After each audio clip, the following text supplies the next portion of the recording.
Hello and welcome to the season finale of TJ Video Game Reviews. I'm your host TJ, and today I'm talking about a game that many remember fondly. I'm of course talking about Legacy of Kain, Soul Reaver.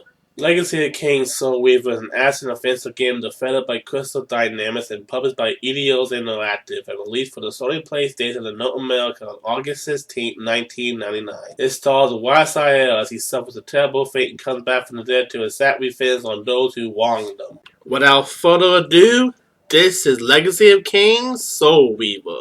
The game begins with narration by YSIL explaining what has happened leading up to the starting point of the game. He has to pass his vampire lord Kain, and Kain grew shuddered, so he had him killed by throwing him into the abyss. And when you stare long enough into the abyss stares back at you. He goes through terrible pain and changes his form as he becomes a Soul Reaver. More on that a little later. In the meantime, what pitiful form is this that I have come to inhabit? Yo, blue, dabba-dee, dabba-die, dabba-dee, dabba-die, dabba-dee, dabba-die, dabba-dee, dabba-die, dabba-dee, dabba-die. First off, all the controls. They're horrible. Clunky as sin. Even worse when you engage in combat. For starters, there's only one attack button, and it's very difficult to focus on a single enemy when another enemy is attacking you, and the camera being all wonky. Speaking of the camera, it doesn't stay directly behind you. To keep it behind you, you have to press the R2 and L2 buttons to cycle the camera. And it's so bad that I honestly got freaking motion sickness just stealing the camera so I could see what I was doing. When you do defeat an enemy, you can then defile their soul to restore health, hence the name Soul Reaver. Some enemies require different tactics to defeat them, like impale them with a weapon, knock them into sunlight, or throw them into water. The game switches between the spirit world and the real world. Whenever YSL falls into water or is otherwise killed, he returns to the spirit world to replenish his life and then return to the regular world, the land of the living otherwise. Since YSL was once a vampire in his previous life, he still possesses vampire weaknesses, like not being able to go into sunlight or fall into open body of water. Far for any of this, you have to return to the spirit world to recover, otherwise known as farming for souls to eat. A lot of time has passed since YSL was killed, so things in the real world had changed seemingly for the worse.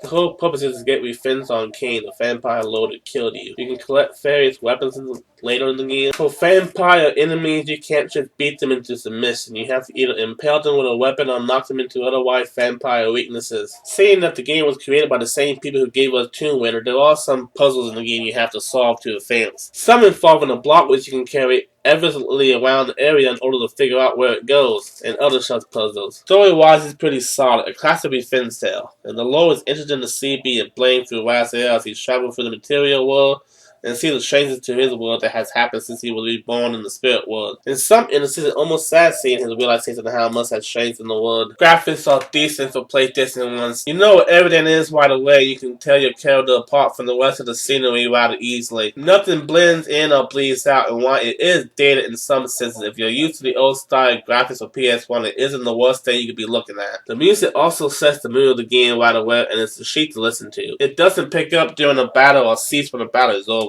It has an eerie feel to it that only a place like the spirit world can have. If you have time, I recommend checking out the soundtrack to listen to some of these awesome tracks. Another thing that doesn't suck, which tended to suck on PS1 back then, is the voice acting. The voice acting for YSL and other such characters are solid and not the least bit cringeworthy. It's honestly refreshing to hear a voice acting that is good for a PS1 era game than something that was either cringeworthy like Tenchu's Death Assassin or on purpose bad like Resident Evil. Overall, Soul Reaver does have some things that make it worth a playthrough, but also has a lot of flaws and hasn't aged as well as I thought it would before playing it. The gameplay elements are terrible with a horrible control scheme that makes battling very difficult and a camera control that can make you seasick. If you can get past all that, then it's at least somewhat worth picking up just to see the story and the scenery unfold. I say try it. That's it. This isn't a TJ Reviews. As always, don't forget to like, subscribe, share, comment, and I'll see you in Season 3. Stay tuned.